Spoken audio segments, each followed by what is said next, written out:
to chunk it out to get it small enough to get out, but this is it. Oh, this is very choked up.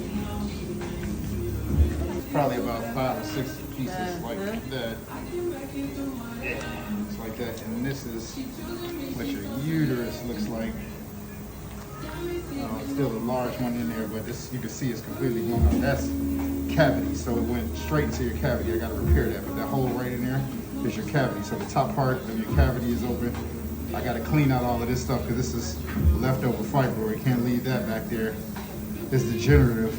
I'm not remember if you got a UFE or something, but that's what it looks like, that picture. But I got to clean all of this up. This is your uterus completely filleted open, but I'll show you what it looks like after. Still a lot of fibroids in there, but that's the biggest one out. This is necrotic fibroid. This is what UFE looks like. This is what happens. This sits in your body over time, and so that necrotic tissue is what's been there. But this is a fibroid at the bottom of the uterus, and this is just this necrotic tissue. Now I need to see if this is going into the cavity. That's my fear. If this goes into the cavity, then we may have an issue. I'm really hoping that this is not the cavity, my dear. We'll see. I'm hoping that this is not too much a cavity, so I can kind of save your cavity, sweetheart. But that is to the cavity, and this is in the back touching the cavity here.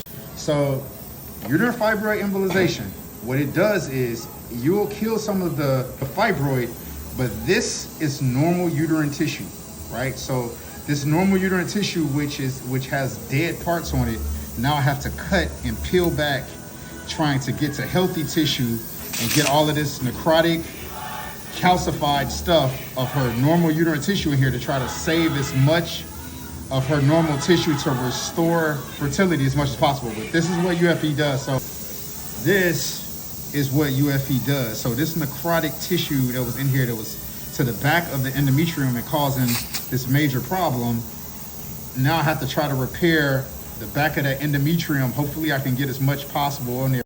After, what it looks like.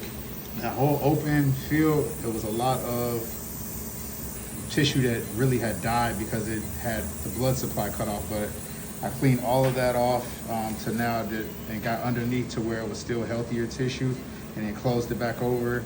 The cavity is closed. There was some damage to the cavity. I'm hoping it's intact. And I put graft tissue down to ensure there's no scar tissue in the cavity. So it's repaired, and all of this, I got out as much of the dead tissue after the UFE as I possibly could to get down to healthier tissue, which it looks actually pretty good. It was a vigorous blood supply. All of the smaller fibroids are out, but this is what it looks like. There was some damage back here from fibroids on this left fallopian tube. There was fibroid that was here. I don't think that it's impacted the tube though. There was a clean pathway from the inside to both tubes. Most likely IVF is going to be in the future. It's a possibility. You have to like look at the dye test to see what the tubes look like, but this is it, intact. Your left fallopian tube, left ovary are normal.